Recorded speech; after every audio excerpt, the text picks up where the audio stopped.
Assalamualaikum warahmatullahi wabarakatuh. Hai, welcome to back my YouTube channel. Hello guys, apa kabar kalian semua? Pasti baik-baik saja kan? Apalagi sekarang di zaman COVID-19 guys. Penyakit berbahaya, virus berbahaya itu guys. Kalian pasti sehat-sehat saja kan? Oke guys, di sini saya akan menjelaskan sedikit tentang materi perkuliahan saya, yaitu tentang Al-Quran. Sebelumnya guys, saya belum kenalan kan? Oke guys, perkenalkan, nama saya Sylvia Rawiki Tari. Saya bisa dipanggil V, bisa dipanggil Sylvia, bisa dipanggil Rawi, bisa dipanggil Kitari. Saya terima aja kok, yang penting nama itu baik. Oke guys, saya di sini melanjutkan perguruan tinggi saya di Universitas Islam Negeri Mataram. Saya saya diterima di jurusan keguruan atau tarbiyah. Prodi saya adalah PIAUD. PIAUD guys, kalian tahu nggak itu apa PIAUD?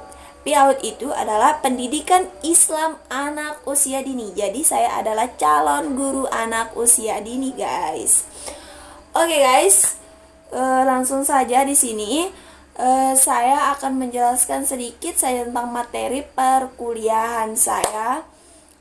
Tapi jangan lupa ya guys, tetap tonton terus channel YouTube saya ya guys, jangan sampai ketinggalan. Oke? Oke guys, kita mulai dalam pembahasan pertama. Sebelum itu saya mau tanya, kita kan sebagai umat muslim tahu apa sih itu pengertian Al-Quran?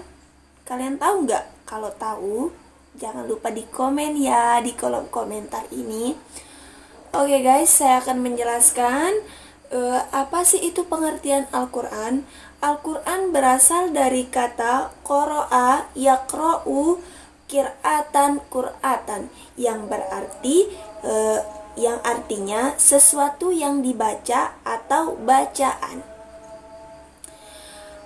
Dengan segi istilah, Al-Quran itu merupakan kalamullah yang diturunkan kepada Nabi Muhammad SAW. Sedangkan Al-Quran secara etimologi adalah firman Allah Subhanahu wa Ta'ala yang diturunkan hanya kepada Nabi Muhammad SAW sebagai sebuah mukjizat. Kemudian disampaikan dengan jalan mutawatir dan perantara malaikat Jibril. Jadi pengertian Al-Quran, jadi yang saya jelaskan barusan itu adalah pengertian dari Al-Quran secara etimologi. Al-Quran menurut berasal dari kata qoro'a yaqro'u qur'atan dan qir'atan. Jadi kalian harus tahu apa sih itu pengertian Al-Quran. Jadi simak baik-baik apa yang saya jelaskan barusan ya guys. Oke guys, pembahasan kedua kita. Sebelum itu saya mau tanya ke kalian, apa sih itu isi kandungan Al-Quran? Kalau kalian tahu, jangan lupa di komen di kolom komentar ya. Oke guys, saya akan menjelaskan apa sih itu isi kandungan Al-Quran. Secara garis besar, pokok isi kandungan Al-Quran meliputi akidah, ibadah, dan muamalah, akhlak, hukum, kisah terdahulu, serta isyarat perkembangan pengetahuan dan teknologi. Jadi, yang dimaksud dari kandungan Al-Quran adalah memuat tentang ajaran tauhid, hukum-hukum Islam, menguatkan hukum-hukum yang sudah ada, dan di dalamnya terkandung ajaran yang selalu beribadah kepada khusyuk kepada Allah. Kedudukannya Al-Quran sebagai petunjuk bagi semua orang-orang yang beriman. Jadi bagi semua orang muslim, orang beriman, agar kita semua tidak tersesat atau terjerumus ke jalan yang salah. Kita itu harus berjalan di jalan yang benar. Oke guys. Nah guys, pembahasan selanjutnya adalah kedudukan dan fungsi Al-Quran. Kalian tahu nggak apa itu fungsi Al-Quran? Apa sih itu kedudukan dan fungsi Al-Quran? Fungsi Al-Quran sebagaimana telah tersurat dengan nama-nama dalam Al-Quran. Yang pertama, Al-Huda.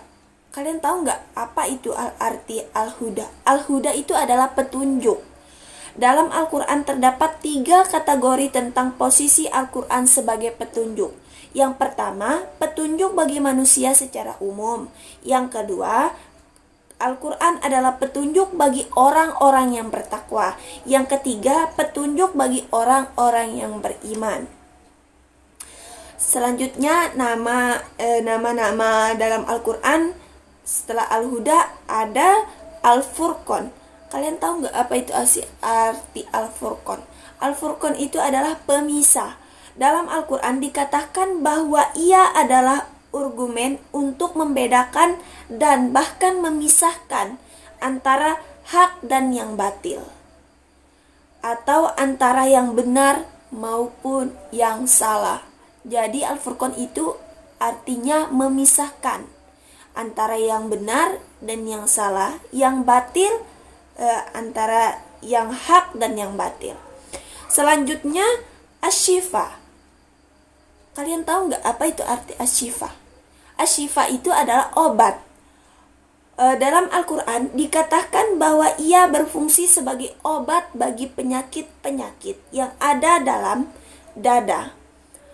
Atau mungkin dimaksud di sini adalah penyakit psikologis. Jadi Asy-Syifa itu adalah penyakit.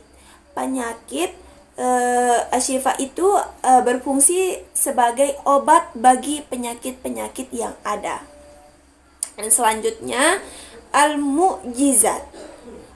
Al-Mu'jizat itu kalian tahu nggak apa artinya? Al-Mu'jizat itu adalah nasihat. Di dalam Al-Quran dikatakan bahwa ia berfungsi sebagai penasihat bagi orang-orang yang bertakwa. Jadi Mau'izah itu adalah penasihat bagi orang-orang yang bertakwa. Kedudukan Al-Quran bagi umat Islam, kalian tahu nggak apa itu kedudukan Al-Quran bagi umat Islam?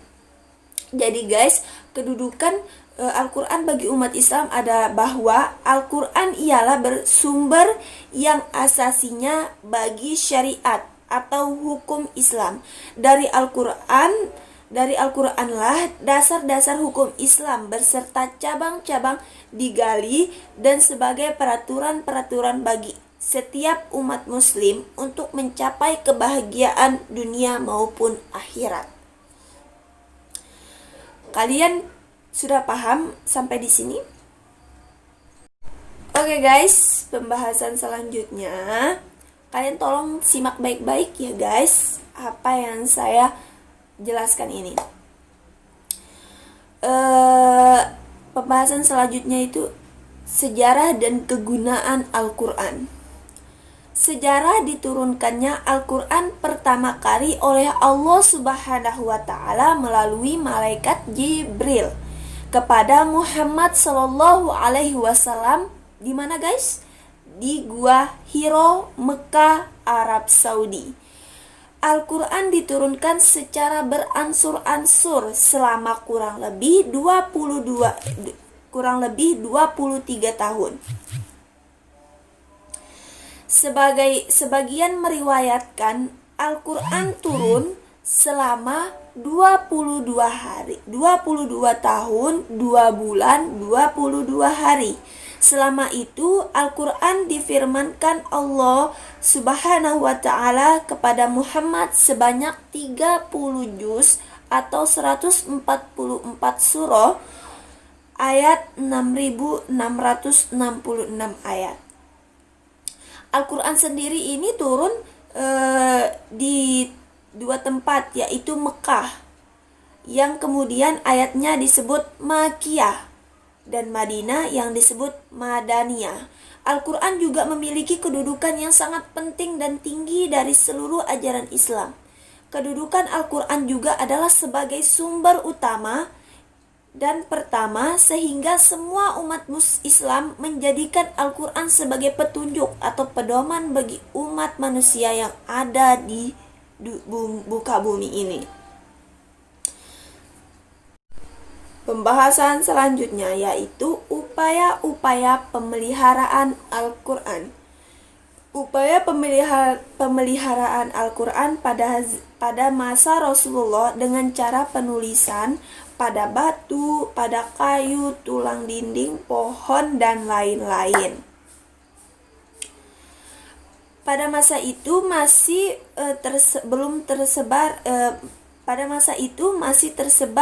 belum dijadikan satu, dan juga dengan cara dihafalkan oleh para sahabat.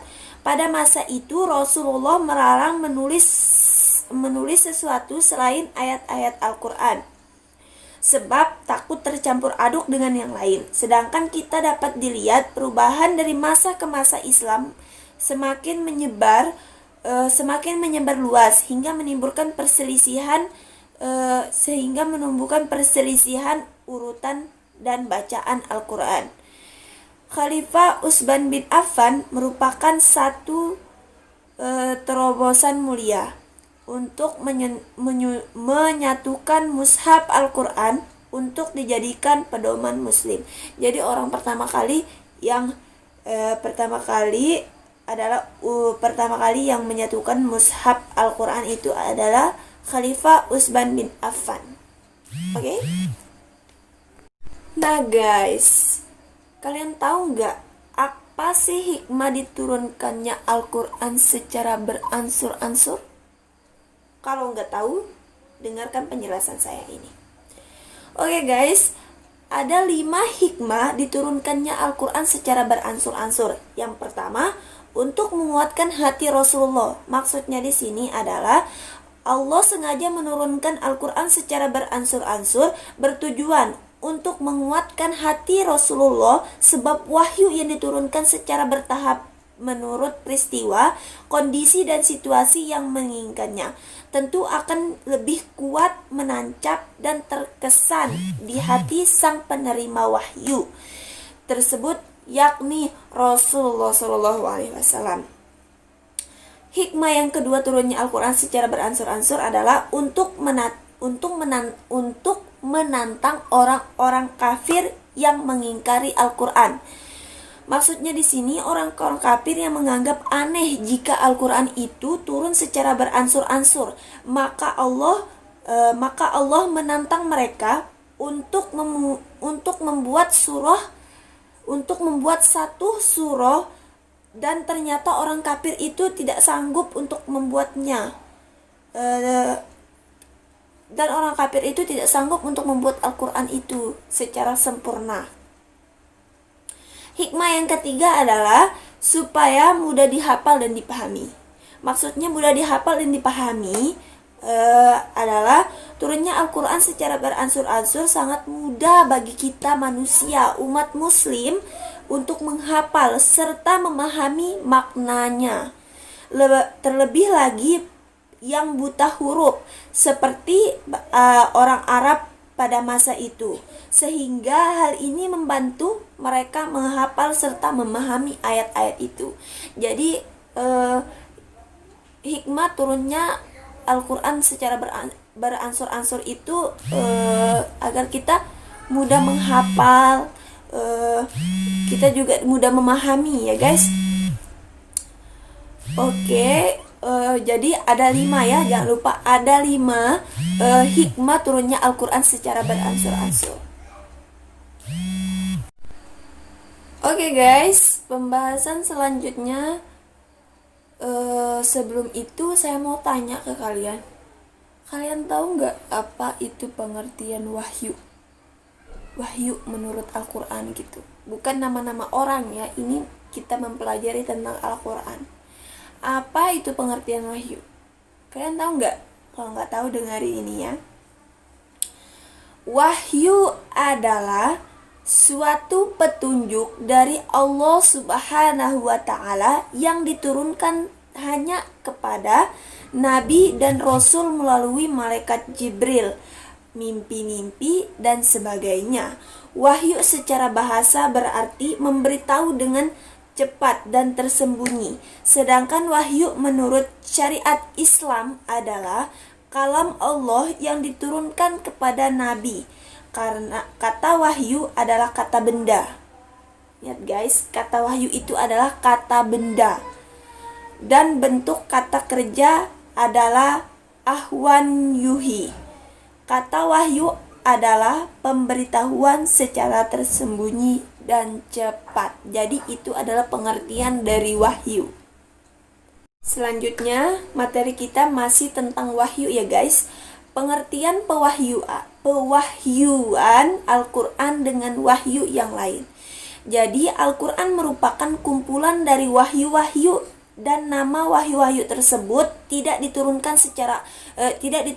oleh Allah dalam waktu yang sekejap. Namun wahyu tersebut diturunkan secara beransur-ansur sebagaimana yang telah difirmankan oleh Allah pada surah Al-Furqan ayat 32 yang artinya, berkatalah orang kafir, mengapa Al-Quran tidak diturunkan sekaligus saja? Demikianlah supaya kami patut hatimu dengannya dan kami membacakan dengan tartil. Ada 3 tahap penurunan wahyu Al-Quran. Yang pertama, diturunkan dari Lauhul Mahfuz menurut cara dan waktu yang mengetahui hanya Allah dan siapa yang diperlihatkan akan hal-hal gaib. Al-Quran diturunkan sekaligus dan tidak terbagi-bagi. Yang kedua, tahapan kedua penurunan wahyu Al-Quran berdasarkan hasil bacaan terhadap ayat-ayat Al-Quran yang telah dibaca. Maka dapat diambil kesimpulan bahwa ia diturunkan dalam satu malam ke langit dunia. Ia disifatkan oleh Al-Quran yang lailati mubakatin, malam yang diberkati Allah. Malam itu kadang-kadang dinamakan malam Lailatul Qadar. Kalian tahu kan apa itu malam Lailatul Qadar? Masa kalian nggak tahu apa itu malam Lailatul Qadar? Tahapan ketiga adalah tahapan terakhir yang bercahaya padanya kemanusiaan. Secara keseluruhan bagi semua manusia di bumi, ia dibawa oleh Jibril. Ia dinamakan Al-Amin atau terpercaya ke dalam hati Rasulullah SAW beransur-ansur dalam masa 23 tahun sesuai dengan kebutuhan dan situasi. Oke guys, masih dengan pembahasan wahyu. Kalian tahu nggak apa periode perwahyuan Al-Quran? Periode perwahyuan Al-Quran itu ada dua periode. Yang pertama dinamakan periode Mekah. Turunnya Al-Quran periode pertama ini terjadi karena ketika Nabi SAW bermukmin di Mekah, yaitu selama 12 tahun 5 bulan 13 hari sampai Nabi SAW melaksanakan hijrah. Sebagian ulama ada pula yang menyebut periode ini sebagai periode sebelum hijrah. Ayat atau surah yang diturunkan pada masa ini kemudian disebut dengan ayat atau surah Makkiyah. Jadi periode pertama dinamakan periode Mekah. Selanjutnya periode kedua dinamakan periode Madinah, yaitu masa setelah Nabi Shallallahu Alaihi Wasallam hijrah ke Madinah dan menetap di sana hingga wafatnya beliau. Jadi sampai wafatnya Nabi Muhammad Shallallahu Alaihi Wasallam. Ada sejumlah ulama yang menandai periode ini dengan sebutan periode hijrah. Periode Madinah ini yakni selama 9 tahun 9 hari. Ayat atau surah yang turun pada periode ini kemudian dinamakan ataupun surah Madinah. Jadi tadi kan periode pertama itu disebutkan periode Mekah. Yang kedua, periode ini disebutkan dengan nama periode Madinah. Periode Madinah ini dapat disebut para ulama itu dengan sebutan periode hijrah. Paham guys? Oke guys, saya kan sudah menjelaskan pengertian wahyu juga dan pembahasan tentang wahyu. Selanjutnya saya akan berlari tentang pembahasan selanjutnya, yaitu Al-Quran dan ilmu pengetahuan modern. Yang pertama, Al-Quran dari segi-segi kemujizatannya. Al-Quran dari segi-segi kemujizatannya itu terbagi menjadi dua ya guys. Yang pertama, gaya bahasanya. Gaya bahasa dalam Al-Quran sangatlah indah guys, karena mampu membuat orang Arab pada saat itu kagum dan terpersona. Kehalusan ungkapan bahasa tidak ada yang dapat dilindungi, membuat banyak di antara mereka yang akhirnya masuk Islam karena lantunannya gitu guys. Jadi banyak orang yang masuk ke Islam karena keindahan Al-Quran itu. Seperti halnya Umar bin Khattab. Contohnya itu kan Umar bin Khattab. Umar bin Khattab itu mulanya sangat memusuhi Islam. Akhirnya setelah ia mendengarkan lantunan lantunan ayat suci Al-Quran dan adiknya beliau bersyahadat. Mereka itu Umar bin Khattab itu setelah mendengar lantunan ayat suci Al-Quran itu, beliau dan adiknya itu bersyahadat masuk ke agama Islam. Jadi Umar bin Khattab itu pertamanya itu sangat memusuhi agama Islam. Ketika ia mendengar lantunan ayat suci Al-Quran berdua dengan adiknya, dia itu langsung mengucapkan kalimat syahadat. Dan mereka pun langsung masuk ke Islam guys. Terus dari susunan kalimatnya, kan yang pertama tadi gaya bahasa, dan keduanya itu susunan kalimatnya. Hadis kudusi, hadis nabawi sama-sama keluar dari mulut Nabi. Jadi kedua hadis tersebut sama-sama keluar dari mulut Nabi ya. Namun susunan kalimat serta bahasa sangat jauh berbeda. Kalimat-kalimat dalam Al-Quran, kalimat-kalimat dalam bahasa Al-Quran memiliki kualitas yang tinggi di antara yang lainnya. Dan kalimat-kalimat tersebut terkandung nilai-nilai yang istimewa dan tidak akan ada dari ucapan tidak akan pernah ada dari ucapan manusia. Jadi susunan kalimat itu adalah hadis kudusi, hadis nabawi itu sama-sama keluar dari mulut Nabi, tetapi kalimat tersebut bahasanya itu sangat jauh berbeda ya guys. Jadi ada perbedaannya gitu. Nah guys, pembahasan selanjutnya adalah ilmu pengetahuan dalam perspektif Al-Quran. Dalam Al-Quran, surah Al-Baqarah ayat 30 sampai dengan 33 menunjukkan betapa pentingnya ilmu pengetahuan untuk manusia. Jadi penting banget ilmu pengetahuan itu untuk kita semua, umat manusia, umat muslim, seluruh manusia itu penting mendapatkan ilmu gitu guys. Bahkan manusia adalah makhluk hidup pertama yang diciptakan oleh Allah. Jadi manusia itu adalah makhluk hidup pertama yang diciptakan oleh Allah Subhanahu wa taala ya guys. Ayat tersebut juga menjelaskan kepada kita bahwa Islam adalah agama ilmu pengetahuan di mana kita semua mempunyai potensi mengembangkan apa yang sudah kita miliki bersama, yakni akal pikiran kita. Kita dapat mengembangkan akal pikiran kita yang merupakan anugerah Allah yang luar biasa yang dikasih kita oleh Allah Subhanahu wa taala itu.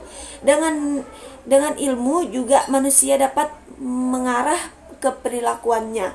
Dengan perasaan manusia mendapatkan kesenangan. Jadi penjelasan dalam Quran surah Al-Baqarah ayat 30 sampai 33 itu manusia itu makhluk pertama yang diciptakan oleh Allah Subhanahu wa taala. Kita harus dapat mensyukuri guys, kita dapat bersyukur sekarang kita dapat makan dengan secukupnya gitu. Kita masih diberikan kesehatan, kita masih diberikan umur panjang, kita masih diberikan bernafas. Ini kan sebenarnya itu adalah anugerah terindah gitu guys. Jadi kita harus memanfaatkannya secara baik dan selalu tetap bersyukur kepada Allah Subhanahu wa taala yang telah menciptakan kita. Oke guys, pembahasan yang terakhir tentang Al-Qur'an, tapi masih banyak ya materi kita, tinggal sedikit sih. Bukti kandungan ilmu teori ilmu pengetahuan modern dalam Al-Qur'an. Bukti ilmu pengetahuan modern dalam Al-Quran adalah kelompok yang menganggap bahwa sains modern bersifat universal dan netral dan semua sains tersebut dapat ditemukan dalam Al-Quran. Banyak orang yang membaca Al-Quran tetapi justru mereka melaknatinya guys. Jadi mereka itu membaca Al-Quran itu tidak baik guys. Padahal kita itu harus membaca Al-Quran itu dengan baik dan benar gitu guys. Jadi banyak orang yang membaca Al-Quran tetapi justru Al-Quran melaknatinya. Kenapa bisa begitu guys? Karena mereka tidak menjadikan Al-Quran itu sebagai pegangan hidupnya, tidak menjadikan Al-Quran sebagai akhlaknya. Oleh sebab itu orang yang terdidik atau intelektual amat potensial untuk mendekatkan diri atau takwa kepada Allah sebab ia mau membaca dan mengkaji maknanya dan lebih dari itu mereka mengamalkannya guys. Jadi Al-Quran itu justru kita harus membaca Al-Quran itu dengan baik, dengan benar. Kita harus mengetahui maknanya gitu. Jangan kita membaca Al-Quran dengan gimana ya, asal-asalan gitu. Kita harus menjadikan Al-Quran itu sebagai pedoman hidup kita guys gitu. Oke guys, di sini kita harus mengetahui kegunaan studi Makkiyah dan Madaniyah dalam penafsiran Al-Quran. Jadi ada kegunaannya gitu guys. Kegunaannya itu ada 4. Yang pertama, mempermudah dalam menafsirkan ayat-ayat Al-Quran karena pengetahuan mengenai tempat turun ayat dapat membantu memahami ayat tersebut. Jadi tempat dan waktunya ya guys. Yang kedua, meresapi gaya bahasa Al-Quran dan digunakan untuk mendakwa menuju jalan Allah. Yang ketiga, mengetahui sejarah Nabi Muhammad SAW melalui ayat-ayat Al-Quran. Yang keempat, mengetahui keindahan bahasa Al-Quran dan menjadikan khas ilmu-ilmu Islam. Jadi 4 itu kegunaan studi Makkiyah dan Madaniyah ya. Oke guys, nah guys, pembahasan selanjutnya itu kita harus mengetahui apa sih itu kegunaan nas dan mansukh. Kegunaan nas dalam Al-Quran diperkuat oleh asas serta riwayat-riwayat yang didasarkan pada para sahabatnya. Sehingga zaman setelah Nabi dan sahabat para ulama bertengkar tentang hal ini. Ada yang menerima nas adalah sebagai peniscaya atau proses sejarah. Ada juga yang menolak nas sebagai alasan-alasan tertentu. Salah satunya adalah tidak mungkin terjadi bahwa ayat-ayat Al-Quran yang dibuang atau dihapus karena menurutnya seluruh ayat Al-Quran opatif abadi. Inflasi penerapan nas pada penafsiran Al-Quran, penulisan kategorinya terjadi dua periode. Periode pertama adalah periode klasik. Jadi konsep nas diterapkan pada masa ini atau padahal ulama cenderung memahami nas adalah penghapusan. Maka dampak yang akan timbul adalah akan mengurangi ayat Al-Quran dan mengurangi fungsi Al-Quran sebagai hidayah. Jadi periode ini berpengaruh sekali terhadap Al-Quran ya guys.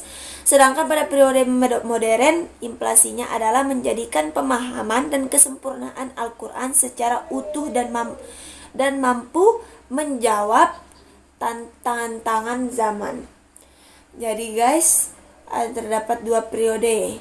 Periode klasik. Periode klasik ini sangat berpengaruh kepada Al-Quran. Oke guys, kita beralih lagi ke pembahasan selanjutnya, yaitu kita harus memahami mengenai asbab an-nuzul. Kalian tahu nggak? Kalian atau pernah kalian dengar nggak apa sih itu pengertian asbab an-nuzul?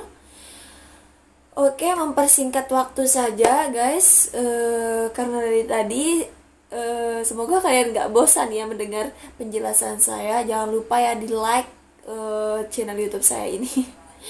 Oke guys, kita lanjut. Pengertian asbab an-nuzul yaitu merupakan bentuk idhofat dari kata asbab, dan nazalah kata asbab merupakan jamak dari kata sabah yang berarti sebab. Maka asbab mempunyai arti sebab-sebab. Sedangkan kata an-nuzul berasal dari kata nazala yang berarti turun.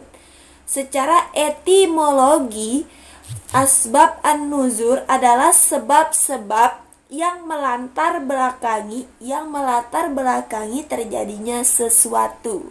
Jadi pengertian secara etimologi, asbab an-nuzul adalah sebab-sebab yang melatar belakangi terjadinya sesuatu. Cara kita mengetahui riwayat asbabun nuzul. Asbabun nuzul tidak bisa diketahui semata-mata dengan akal atau rasional kita. Untuk mengetahuinya harus berdasarkan riwayat yang sahih atau riwayat sah. Kalian tahu nggak apa itu riwayat sahih? Jadi agar kita mengetahui riwayat asbabun nuzul itu, kita tidak boleh menggunakan akal atau akal pikiran kita, tetapi kita harus mengetahui riwayat tersebut melalui yang sahih gitu, yang didengar langsung oleh orang-orang yang mengetahui turunnya Al-Quran atau dari orang-orang yang memahami asbabun an-nuzul. Lalu diteliti dengan cermat, baik dari kalangan sahabat, tabi'in atau lainnya, dengan catatan pengetahuan mereka diperoleh dari ulama-ulama yang dapat dipercaya. Salah satu cara mengetahui asbabun nuzul berupa riwayat yang sahih adalah apabila perawi sendiri menyatakan lafaz sebab secara tegas. Dalam hal ini merupakan nas yang nyata. Jadi kita tidak sembarang memahami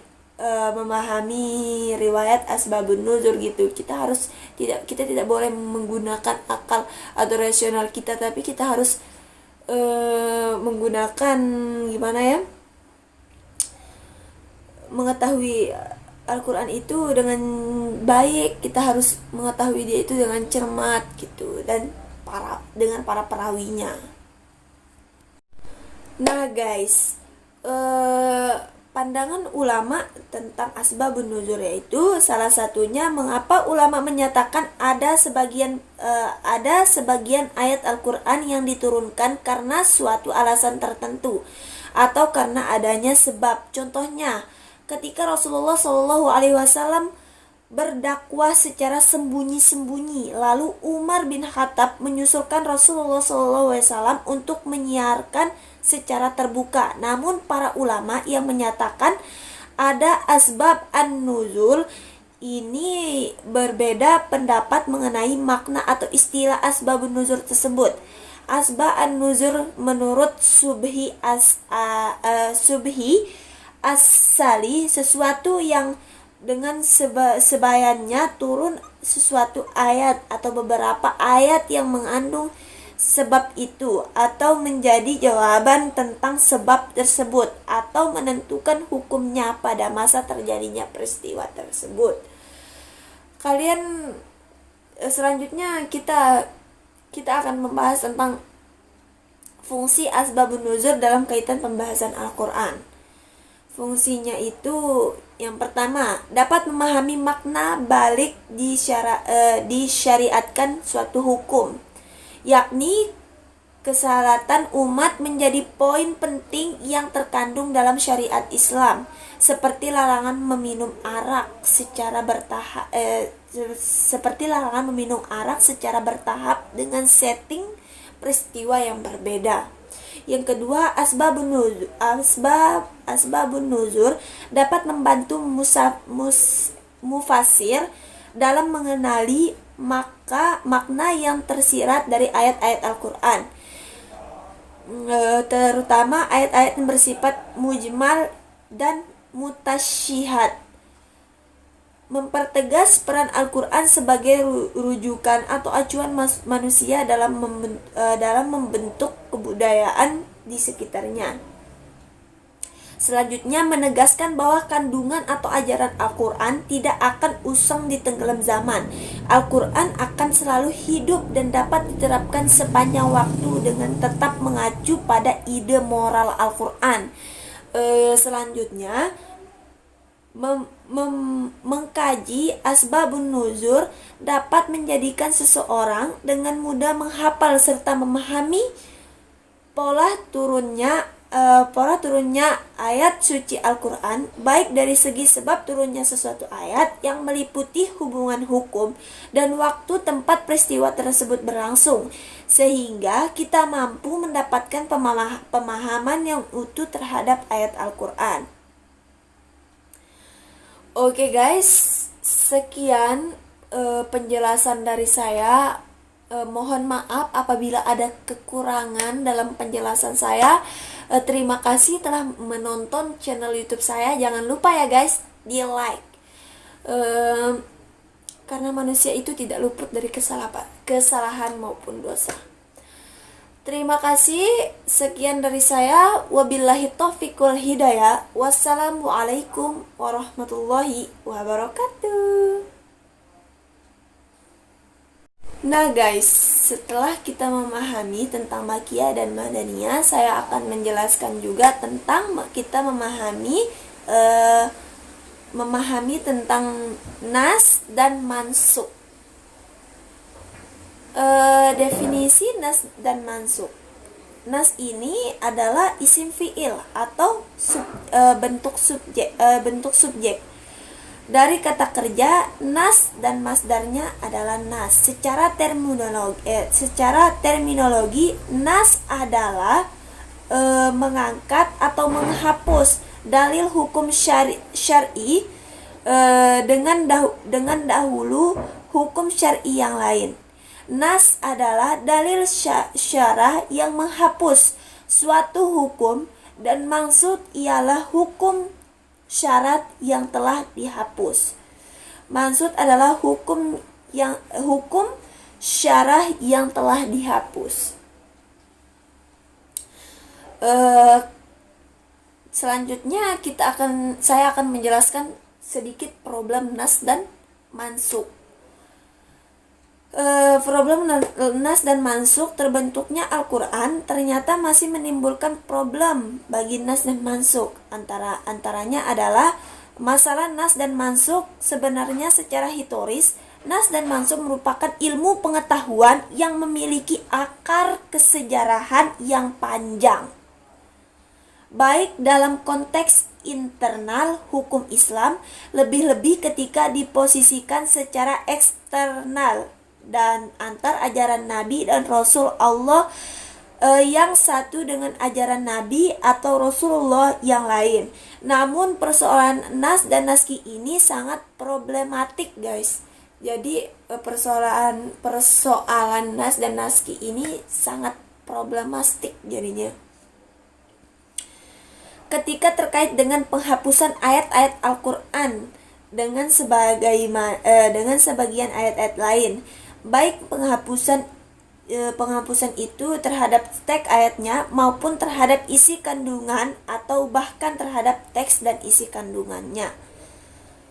Sampai di sini kalian paham gak apa yang saya jelaskan tentang nas dan mansuk? Selanjutnya kita juga harus mengetahui dasar-dasar penetapan makiyah dan madaniyah. Dasar-dasar penetapan makiyah dan madaniyah itu ada dua cara untuk mengenali ayat dan surah yang termasuk kategori makiyah dan madaniyah, yakni cara simai, kiasi. Ada dua cara itu kan yang tadi saya bilang, cara penetapan makiyah dan madaniyah yaitu cara simai dan kiasi. Pengenalannya, cara pengenalan simai adalah pengetahuan ayat surah makiyah dan madaniyah yang diperoleh berdasarkan riwayatnya. Jadi ada dua dasar penetapan makiyah dan madaniyah, yaitu cara pertamanya itu simai, yang kedua kiasi. Selanjutnya adapun macam-macam makiyah dan madaniyah. Macam-macam makiyah dan madaniyah itu ada 4 ya guys. Dengerin. Yang pertama surah makiyah murni. Yang kedua surah madaniyah. Sorry ya guys. Yang pertama surah makiyah murni, yang kedua surah madaniyah murni, yang ketiga surah makiyah yang berisi ayat madaniyah, yang keempat surah madaniyah yang berisi ayat makiyah. Jadinya tertukar ya guys. Selanjutnya guys, kalian tahu nggak karakteristik teori makiyah dan madaniyah? Oke, saya akan menjelaskan persingkat waktu saja. Karakteristik teori makiyah ada 3 dan karakteristik madaniyah ada 4 guys. Jadi beda 1 ya.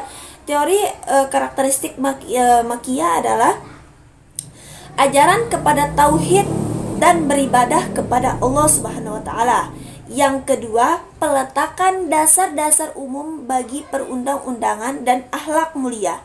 Yang ketiga, menyebut kisah-kisah para nabi dan umat-umat terdahulu sebagai pelajaran bagi mereka sehingga mengetahui nasib-nasib yang mendustai sebelum mereka. Jadi itu adalah 3 karakteristik teori makiyah. Selanjutnya kita beralih ke karakteristik teori madaniyah. Yang pertama, menjelaskan ibadah, muamalah, had, kekeluargaan, waris, jihad, hubungan sosial, dan hubungan internasional. Yang kedua, suaran terhadap ahli kitab dan kalangan Yahudi maupun Nasrani. Yang ketiga, menyikapi perilaku orang-orang kafir. Yang keempat, suku dan ayatnya panjang-panjang dengan gaya bahasa yang menetapkan syariat. Jadi itu adalah 4 karakteristik teori madaniyah. Pembahasan selanjutnya, kita beralih lagi ya guys. Pembahasan selanjutnya itu kita memahami tentang makiyah dan madaniyah. Makiyah dan Manadiyah itu terdapat 4 teori ya. Yang pertama, teori geografis. Makna teori geografis ini yaitu teori yang berorientasi pada tempat turunnya Al-Quran. Menurut teori Makiyah adalah ayat-ayat Al-Quran yang diturunkan di Mekah, ya, baik ketika Nabi Muhammad SAW sudah atau sebelum hijrah ke Madinah. Jadi teori grafis ini adalah lebih berorientasi pada tempat turunnya Al-Quran. Selanjutnya, teori subjektif. Teori subjektif ini yaitu teori yang berorientasi pada subjek, siapa yang dipanggil atau yang ditunjuk oleh ayat-ayat tersebut. Yang ketiga, teori historis atau zamani, yaitu teori yang berorientasi pada sejarah waktu turunnya Al-Quran. Teori yang terakhir, konten analis. Teori yang terakhir itu adalah konten analis, yaitu teori yang mendasar kreativitasnya dalam membedakan makiyah dan madaniyah kepada isi dari ayat dan seluruh yang bersangkutan. Jadi teori ini, konten analis ini, mereka itu membedakan antara makiyah dan madaniyah. Nah guys, pandangan ulama tentang asbabun nuzul yaitu salah satunya mengapa ulama menyatakan ada sebagian ayat Al-Quran yang diturunkan karena suatu alasan tertentu atau karena adanya sebab. Contohnya, ketika Rasulullah SAW berdakwah secara sembunyi-sembunyi, lalu Umar bin Khattab menyusulkan Rasulullah SAW untuk menyiarkan secara terbuka. Namun para ulama yang menyatakan ada asbab an-nuzul ini berbeda pendapat mengenai makna atau istilah asbabun nuzul tersebut. Asbab an-nuzul menurut Subhi as-Sali sesuatu yang dengan sebayannya turun sesuatu ayat atau beberapa ayat yang mengandung sebab itu atau menjadi jawaban tentang sebab tersebut atau menentukan hukumnya pada masa terjadinya peristiwa tersebut. Selanjutnya kita akan membahas tentang fungsi asbabun nuzul dalam kaitan pembahasan Al-Quran. Fungsinya itu yang pertama, dapat memahami makna balik disyariatkan suatu hukum, yakni keselamatan umat menjadi poin penting yang terkandung dalam syariat Islam, seperti larangan meminum arak secara bertahap dengan setting peristiwa yang berbeda. Yang kedua, asbabun nuzur dapat membantu mufasir dalam mengenali makna yang tersirat dari ayat-ayat Al-Quran, terutama ayat-ayat yang bersifat mujmal dan mutasyihad.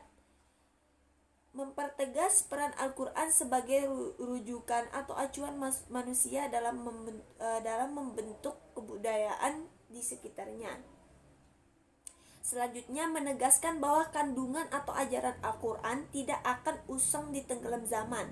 Al-Quran akan selalu hidup dan dapat diterapkan sepanjang waktu dengan tetap mengacu pada ide moral Al-Quran. Selanjutnya,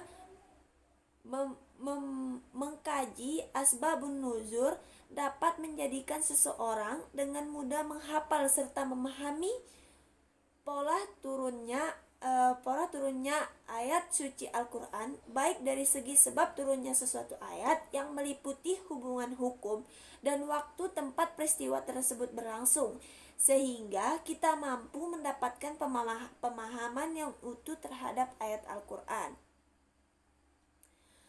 Oke guys, sekian penjelasan dari saya. Mohon maaf apabila ada kekurangan dalam penjelasan saya. Terima kasih telah menonton channel YouTube saya. Jangan lupa ya guys, di like, karena manusia itu tidak luput dari kesalahan maupun dosa. Terima kasih. Sekian dari saya. Wabillahi taufiq wal hidayah. Wassalamualaikum warahmatullahi wabarakatuh.